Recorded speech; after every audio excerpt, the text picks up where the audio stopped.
Magandang umaga po mga kapatid ko sa Panginoon. Muli sa umagang ito, ako po samahan po ninyo sa isang panalangin. Aming Diyos na mapagmahal, dakila po kayo. Kayo po naglikha ng sanlibutan ito sa langit at sa lupa. Maging po sa mga lahat ng aming pong mga nakikita, Panginoon. Kami po'y nagsusumamo sa iyo, dumudulog sa iyo. Kami po'y humihiling ng kapatawaran sa lahat ng aming pong karumihan, Panginoon. Inyo po kaming linisin, O Diyos, na sa aming paglapit sa iyo, kami po iyo pong diringgin, Panginoon. Kaya, O Diyos, ikaw po ang aming Diyos na dapat naming iluwalhatiin at itaas sa lahat ng pagkakataon. Kayo po ang Diyos na nakakaalam sa lahat ng mga bagay-bagay, O Diyos. Kaya, ikaw po aming pupurihin. Sa umagang ito, patuloy kaming dumadalangin, Panginoon, sa lahat po na naging biktima, Panginoon, sa virus na ito. Sa buong daigdig na ito, Panginoon, ikaw po nakakaalam kung sino po sila, O Diyos. Kaya kami po yung nagsusumamo, humihiling sa inyong tulong, Panginoon, na inyo na po itong tapusin, Panginoon. Bigyan na po ninyo ng kapayapaan ang bawat isa, Panginoon. Kami po ay dumudulog sa iyo sa umagang ito upang aming pong hilingin sa iyo, Panginoon, maging ang aming bansa, Panginoon, na inyo na pong tulungan, Panginoon, na matuklasan na po ang vaccine na ito, Panginoon, at maging maibakunan na po sa lahat ng mga tao sa mundong ito, Panginoon. Kami po patuloy na humihiling po sa iyo, nagmamakaawa sa iyo, Panginoon. Kaya ikaw po ang patuloy naming sambahin, at sa mga oras na ito, kami po humihiling sa iyo na patuloy ninyo pong ingatan ang bawat isa, Panginoon, na sa aming pananambahan, Panginoon, ikaw po aming pong maging sentro, Panginoon. Ikaw po aming maluwalhati, Panginoon. Kaya po, kami po narito upang patuloy ka naming itaas sa aming kalagitnaan. Purihin ka, Panginoon. Sa pangalan na aming Panginoong Isus. Amen at amen. Mga kapatid, sa umagang ito, nais ko muna batiin yung mga nag-celebrate po ng kanilang kaarawan. Mula nung September 3, maligayang bati po si Janica Nika po. Sa noong 13 po si Deaconess Ellen, magandang kaarawan po. Maging po nung 14 si Angel, ang dami po pala.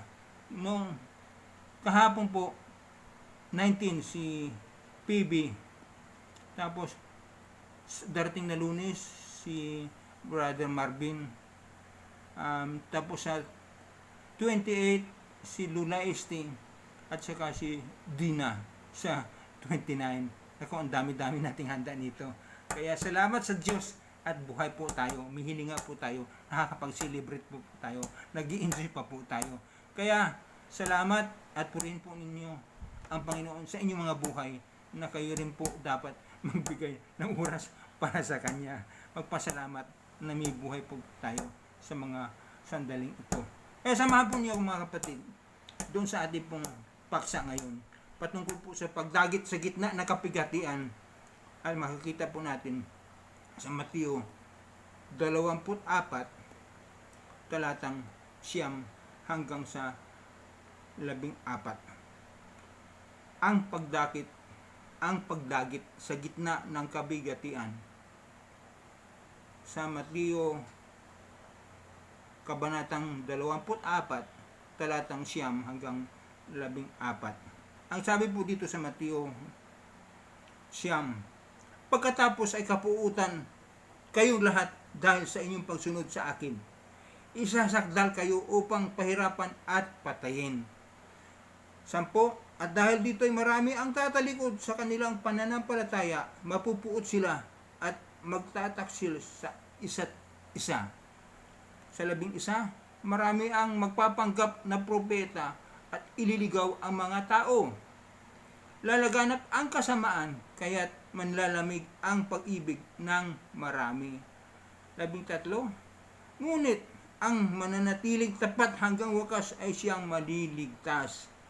14, ipangaral sa buong sanlibutan ang magandang balitang ito tungkol sa kaharian ng Diyos upang magsilbing patutuo sa lahat ng mga bansa at saka darating ang wakas. Purihin ang Diyos sa pagbasa ng kanyang salita. Kapatid, sa itong umagang ito, dahil nung last Sunday at saka nung Wednesday, ay ating pong subaybayan po yung nauna nung last Sunday, yung patungkol sa araw ng Panginoon, the judgment, yung paghukom.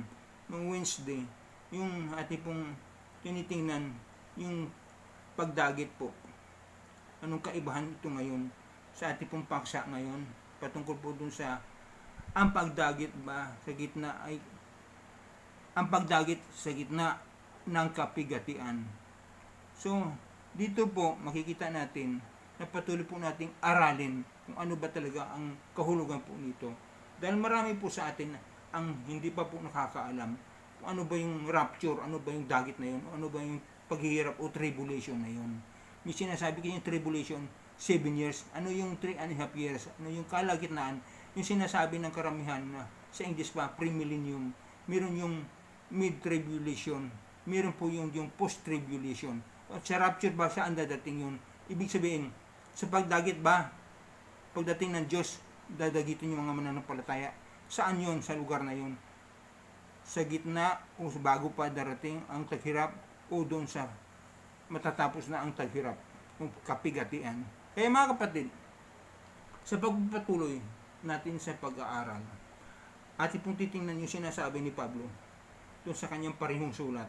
At sinabi niya, mga kapatid, tungkol naman sa pagbabalik ng ating Panginoong Kristo at sa pagtitipon sa atin upang makapiling niya, nakikiusap kami sa inyo na huwag agad magugulo ang inyong isipan o mababahala kung mababalitaan ninyong dumating na ang araw ng Panginoon. Huwag kayong maniniwala kahit sabihin pa nilang iyon ay pangangaral o pahayag o isinulat namin. Kaya maliwanag po dito na sinabi ni Pablo, huwag basta maniniwala. Dahil yung ating pong napag-usapan noong araw ng Panginoon, yung Judgment Day, dito naman pagtungkol sa pagdagit. Saan ba yung pagdagit? Sa kalagitnaan ba? Sa huli na ba? O bago pa sa magsimula ng kapigatian? Kaya doon po sa pangalawang Tesalonica, kabanatang 2, talatang 1 at 2, ang sa amin dito pansinin natin, na ang paksa ni Pablo ay ang pagbalik ni Kristo at ang dagit. Dito po sa 2 Thessalonians chapter 2, 1 and 2. Isinulat niya ang ating pagtitipon sa Kanya. Isinulat din ni Pablo ang ating ang mga salitang ginagamit ni Jesus sa Mateo 24:31. Nang tukuyin ni Pablo, nang tukuyin ng Panginoong Jesus pala ang mga anghel na sinasabi, pagsama-samahin ang kanyang mga pinili mula sa isang dulo ng langit patungo sa kabila. So doon sa pangalawa, sinasabi pa doon sa sulat ni Pablo, pansinin na inihanay ni Pablo ang mga pangyayaring iyon sa araw ng Panginoon. Tulad na ginawa niya sa unang Tesalonica, kabanatang 4, talatang 3. At doon sa Tesalonica, kabanatang 5, 2. At dito po, nung tinitingnan at pinag-aralan ko, lubhang napakalinaw po nito.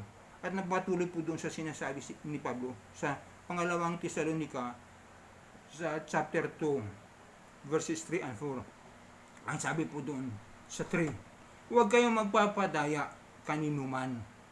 Sa anumang paraan, hindi darating ang araw ng Panginoon. Wow! Hanggat di pa nagaganap ang huling paghihimagsik laban sa Diyos. At ang paglitaw ng Suwael. Sino yung paglitaw ng Suwael? Yung sinasabi po natin kinatakutan, pinag-uusapan, mark of the beast.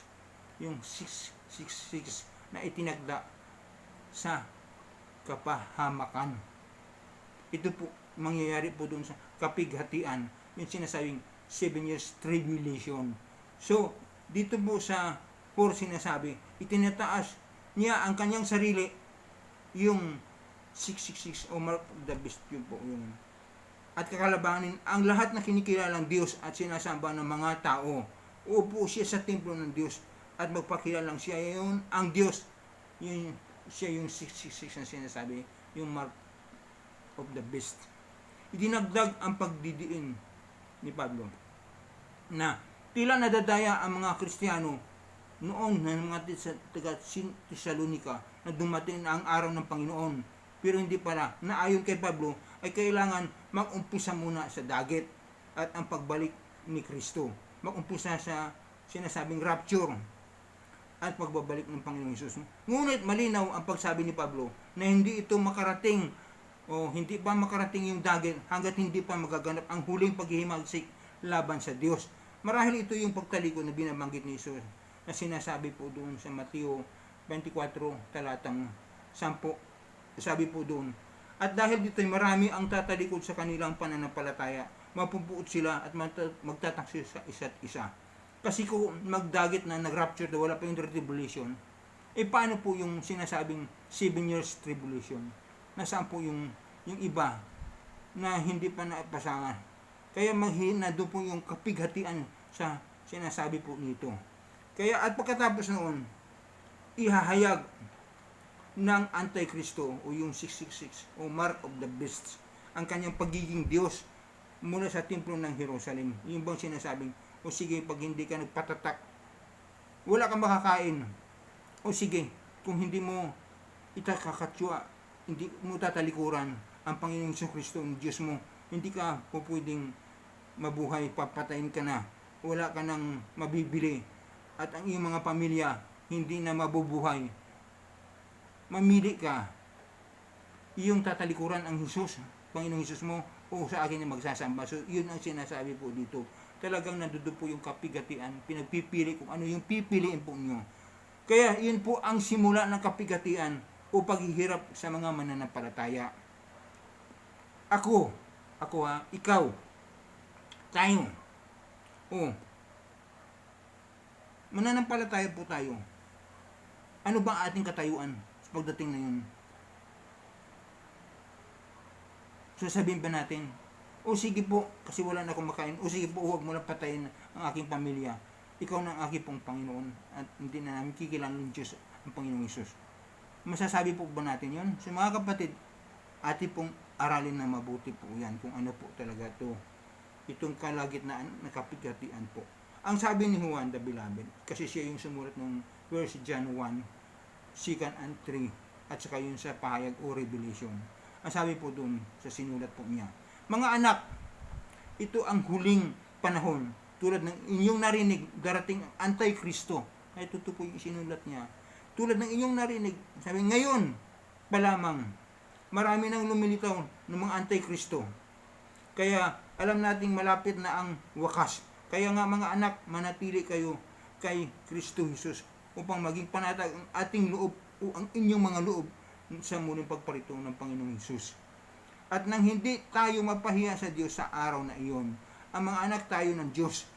Kaya hindi tayo, habang hindi pa napapahayag ang pagiging kalagayan natin at ngayon ay narinig na natin ang mensahe ng Diyos, alam na natin na sa pagparitong muli ng Panginoong Jesus, tayo matutulad kay Jesus dahil makikita natin siya kung sino talaga siya.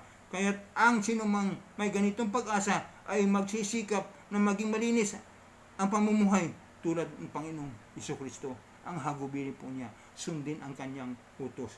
Gawin po natin yung hinahagubilin ng ating Panginoong Jesucristo. Unawain natin mabuti mga kapatid. Ito ang pati akin. Ako may patutubo ako bilang isang mananampalataya sa ating Panginoong Jesucristo. Nung sumasampalataya po ako dahil doon sa banal na kasulatan, na bago po ako doon sa banal na kasulatan dahil naniwala po ako sa sinasabi po nito.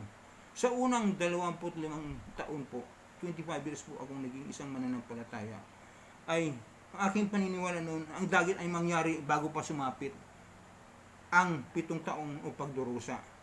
O nandoon yung rapture na kaagad. So, sabi ko, hindi bali kung saan man doon yung sa tatlo na yun, yung sinasabing pre-millennial, mid-tribulation, meron po yung post-tribulation, pagdating ang Panginoon, basta alam ko ligtas po ako. Nandoon po ang aking pong prinsipyo dahil alam ko na nananahan sa akin ang Panginoong Jesucristo. Ngunit dapat pala suriin, aralin, matingnan kung ano pa ang talagang mangyayari po dito sa pagdagit po. Kaya ang sinasabi po natin yung dagit sa kalagitnaan ng kahirapan. Yung sa 3.5 years. Kaya bago sumabit yung 7 taong pagdurusa, yung kapagkitian, ito yung mga language ng mga theologians, mga pastor, mga ministers po. Sinatawag po dito yung rapture o pre-millennial. At katuwiran ko, dahil ito pa ang aking narinig, isinisir po sa akin at aking pong pinaniwalaan. At ang katuwiran ko nga noon, kung darating man ang Panginoon at ligtas naman ako, di bali basta ako po'y mananampalataya, tapos na, parang ganun na lang.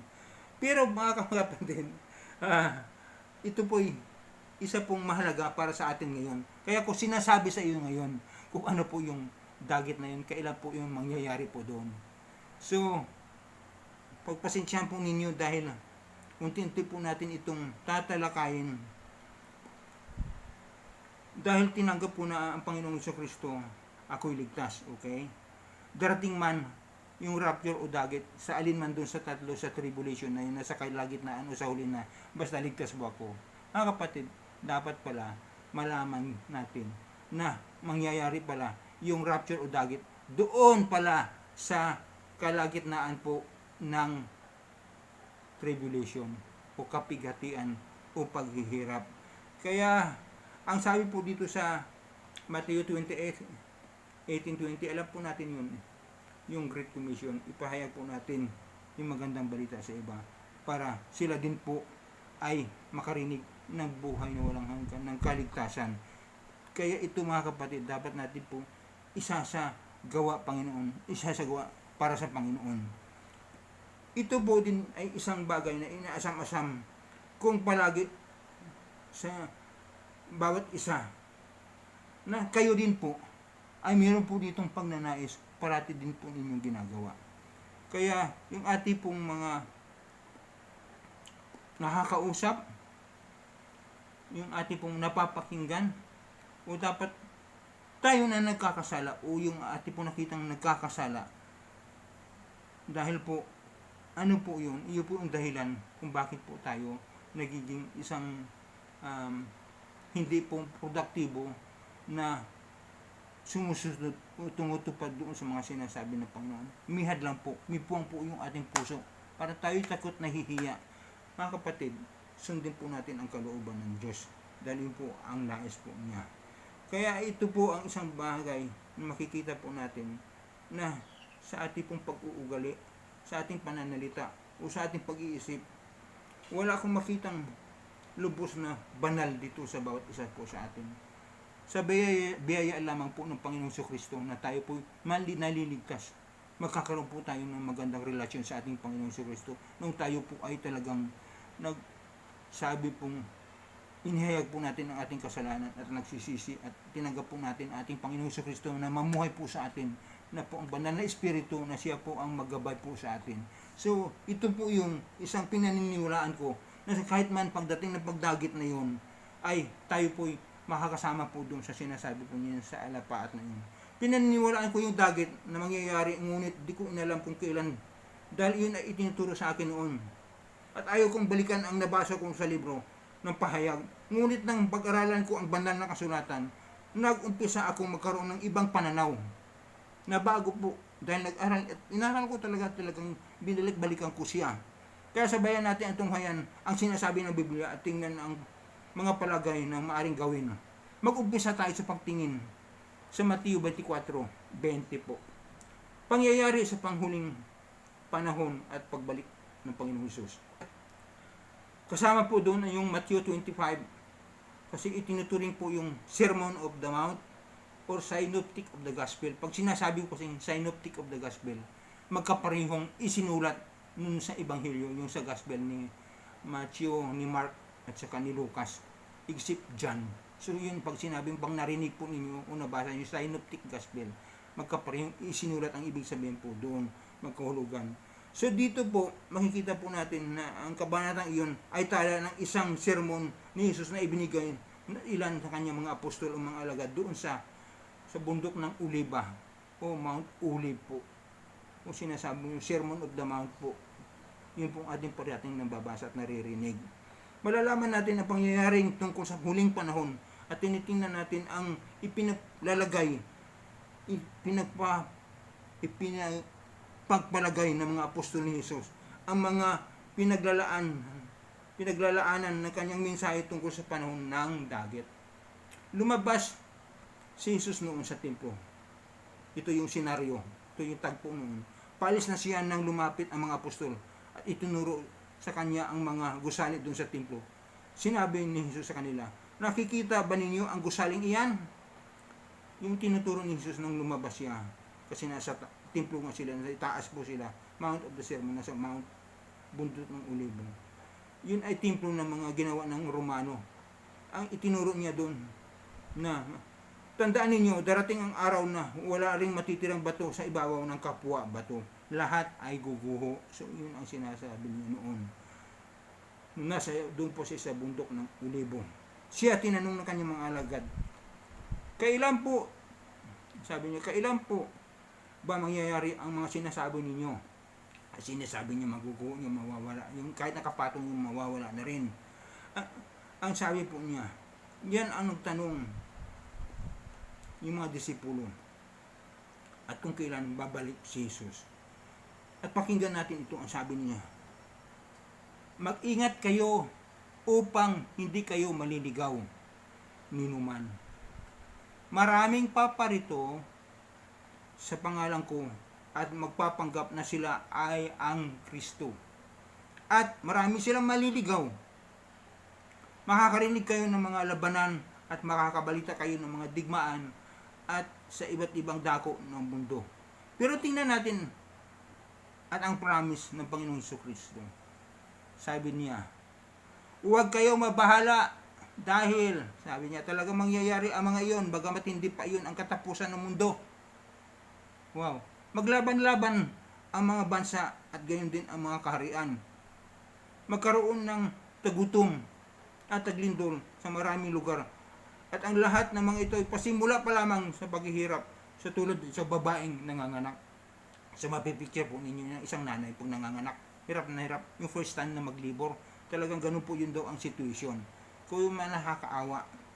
Alam natin na ang babaeng mga anak, ganun po siya. At alam natin na bawat apostol na nakinig noon kay Jesus sa mga araw na yun ay matagal nang namatay. Wala na rin yung mga nakikinig ngayon, di ba, noon sa mga panahon na yun. Wala na yung mga apostol noon na sinabihan yun. Ngunit hindi tayo dapat magpalagay at dinaya sila ni Jesus. Kundi si Jesus mismo ay hindi nagkakaalam ng eksaktong panahon ng kanyang pagbalik. Sinabi niya na babalik siya pero hindi niya alam kung kailan siya babalik. Mababasa po natin yung sa Mateo 24, talatang 36. Sabi po dito, ngunit tungkol sa araw na at oras na yun, ay walang nakakaalam. Kahit ang mga anghel sa langit, o maging ang anak man, ang Ama lamang ang nakakaalam nito. So walang nakakaalam. Diyos Ama lamang. Tunay na noon ay posibleng ang mga narinig sa sinabi ni Jesus sa bundok ng Olibo, buhay pa sa ganyang pagbabalik. Siguro wala na rin ilang libong taon na po yun. Ang pangunahing alalahanin ni Jesus ay hindi madaya ang kanyang mga alagad na mga nagpapanggap na Kristo. Dahil marami ang ganito sa mga huling araw. Okay? Marami pong ganun nagpapakita na sila po ang Kristo. Alam na mismo ang Antikristo ay isang huwad na Kristo na dadayain ang marami sa mundo. Itinuturing nila siya bilang kahangahangang tagapagligtas. Sinabi ni Jesus, magkaroon ng mga labanan, tagutom at taglindol, ngunit nilinaw ni Jesus na ito po ay isang nilinaw ni Jesus na hindi tanda na pagbabalik niya. Na ang mga pangyayaring iyon, kundi umpisa pa pala ang mga nararamdaman ng mga anak, parang ganoon. Masasabing ang 2,000 taon after 2,000 years, ang tanong, ilang libo na ba? Meron na So, umurdan. Ngunit ang susunod na tutukuyin ni Jesus ay isang bagay na hindi pa nangyayari. Ano po yun? Yung sinasabi po dito.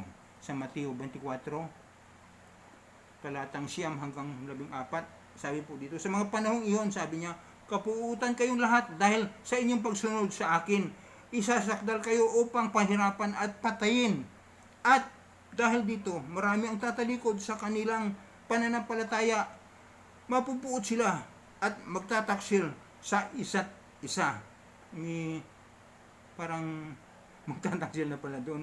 Sinasabi, marami ang magpapanggap na propeta at manlalamig ang pag-ibig ng marami. Ngunit ang manatiling tapat hanggang wakas ang siyang maliligtas.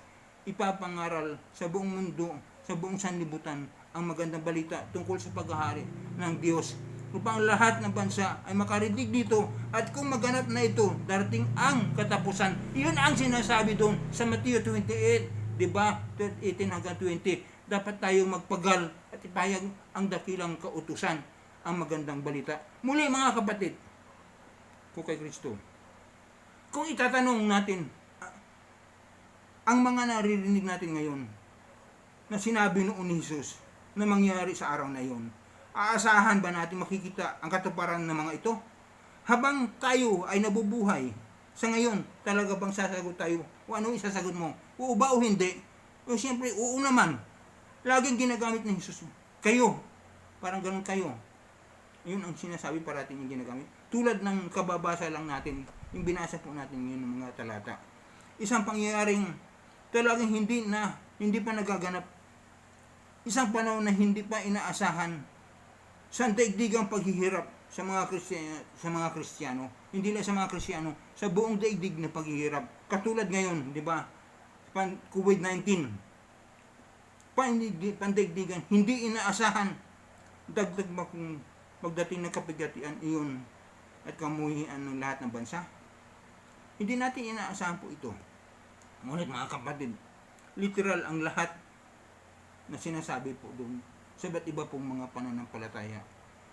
Yung hindi kumikilala na may Diyos at may Diyos-Diyosan ng iba, ay hindi talaga nila paniniwalaan po ito. Pero titingnan po natin mga kapatid, ang tinutukoy ni Jesus ay isang tanging specific, at tinutukoy ni Jesus dito ay isang tanging pangyayari sa pangkalahatang panahon sa loob ng daan-daang taon. Dahil sinabi ni Jesus, at sa panahong iyon, marami ang titiwalag at mag-aadya o maghihikayat at mamuhi sa isa't isa. Kailan yon? Doon na po yun darating, yun sa 7 years tribulation o sa gitna ng kapigatian o nasaan yun. Ang sinasabi ng mga Kristiyanong mananampalataya na namumuhi sa kapwa mananampalataya, dahil ang di mananampalataya ay hindi nakakatiwalag at namumuhi na sila sa isa't isa. Pag dumating na yun, doon natin makikita po, magpapakita na po yung 666 o mark of the beast, o yung pong sinasabi po dito nagpakilalang anti-Kristo. Kung ganun, kapag nagsimula ang pandaigdigang paghihirap o kapigatian, ang resulta ay malawakang pagtatakwil ng maraming pang nasasabing siyete kasunod ni Kristo. Ngayon ako, mananampalataya, sabihin nagsasamba ako, darating yung panahon na yun, na hindi ko kilala po, hindi po ako Kristiyano po. Asahan po natin yun. Pag nangyayari na po yun, naroon na po yung pakatandaan po natin, kalagitnaan po ng kapighatian. Kaya, mga kapatid, dito po, tunay man sila o huwad na mananampalataya o sinasabing tupa o kambing, marami ang titiwalag at ibubunyag din nila sa mga naghihirap na kung sino-sino ang iba pang mananampalataya. Parang nagtuturuan na po yun. O yun po. At kamuhian. At ang mga minsay, ang sinasabi nilang mahal nila. Ang bunga, ang paglilinis ng iglesia. Buong sandigdigan po ito mangyayari. Kasi lilinisin talaga kung sino lang po yung dadagitin po. Pagkatapos, darami rin ang mga huwad na propeta at isa rin noon laging binabanggit sa libro ng pahayag dun sa Revelation bilang kasabuat ng Antikristo. Sinasabi po dun sa pahayag 2010, sinasabi po dito, at ang diablong daya sa kanila ay itatapon sa lawa ng apoy at azufre na pinagtatapunan din ng halimaw at sa mga huwad ng mga propeta. Pahihirapan sila doon sa araw at gabi at magpakailanman. Maragdagan ang kawalan ng kaayusan hanggang mawala ang lahat ng natitirang pag-ibig sa puso ng mga tao. At ganap na mawawalan ng pakiramdam ang mga makasalanan. Paniniwalaan man natin ito o hindi, itong ating narinig ngayon, mga kapatid, naway, naintindihan po natin, naintindihan po natin. Kaya, ang sinasabi ko lang po dito, walang makakalam kailan ang pagbalik ng Panginoon Jesucristo. Ngunit sinasabi po dito, pagdating ng kapighatian, atin pong malalaman. Kaya dapat tayo po ay maging mapagmatsyag, mapanalangin, laging handa. Dahil tulad ng COVID-19, nabulaga ang buong mundo, buong sandigdigan na to. Paano kung ito na pala ang sinasabing kalagitnaan na kapighatian? Biglang dating ng pagdagit, mapagmasdan natin ang ating Panginoong Hesus doon sa alapaap, doon sa langit, kalawakan, at yun ang mga anghel. May nakasakay pala ng kabayong puti na lumilipad, mayroon pong papakpak. So, totoo pala yun. Paano po yan pala kung mangyari yun? Oh Diyos, kung mangyari po yun, ang kalooban ng Panginoon ang mangyari, ay purihin po siya. Kaya tayo po ay, samahan po ninyo ako ng isang panalangin. Totoo po yun. At ito po ating palatandaan, darating at babalik ang Diyos. At ang dagit na yun, nasa kalagitnaan ng kahirapan o kapighatian. Kaya aming Diyos na mapagmahal, kami dumudulog sa inyo sa umagang ito. Inyo po kaming bigyan ng kapayapaan. Inyo po kaming bigyan ng pag-uunawa ng Panginoon na ang salita mo pala ay dapat manangan parati sa amin, Panginoon. Kami po'y patuloy na magipagniig sa inyo. Ang iyong salita ay mamuhay po sa amin, Panginoon. Hindi lang po kailan namin maisipan po yun, kundi sa lahat ng panahon, sa lahat ng minuto, Panginoon. Ikaw po ang aming pong Diyos na magtuturo sa amin. Kaya, Panginoon, aming dalangin sa umagang ito. Kami po inyong kaawaan, Panginoon. Tulungan niyo po kami na maihayag namin po ang mga salita po ninyo upang darating man yung pagdagit, Panginoon, sa gitna man o dun sa huli man o dito bago pa man sa kapighatian. Kami po ay nakakatiyak, Panginoon, na kami po ay maisasama po ninyo sa iyo pong pagbalik, Panginoon. Kaya purihin ka sa umagang ito, O Diyos, na bigyan mo po kami ng kapaliwanagan, Panginoon, na ang pagdagit doon sa kalagitnaan ng kapighatian, na kung ito pa mangyari, nawa, Panginoon, kami po'y umaasa na kami po'y kabilang doon at hindi po kami tatalikod sa aming pong aming pananampalataya sa iyo. Purihin ka at may taas, Panginoon. Salamat, O Diyos, sa pangalan ng aming Panginoong Jesucristo na aming tagapagligtas. Amen at amen. At ngayon, ang pag-ibig ng Diyos Ama, ang kanya pong kapayapaan na ipinagkaloob po sa bawat isa, at ang biyaya ng Panginoong Jesucristo na sa atin po ay binigay, at ang pagkisama po sa atin ng Banal na Espiritu mula noon, ngayon at magpakailanman. Amen. Amen. Amen.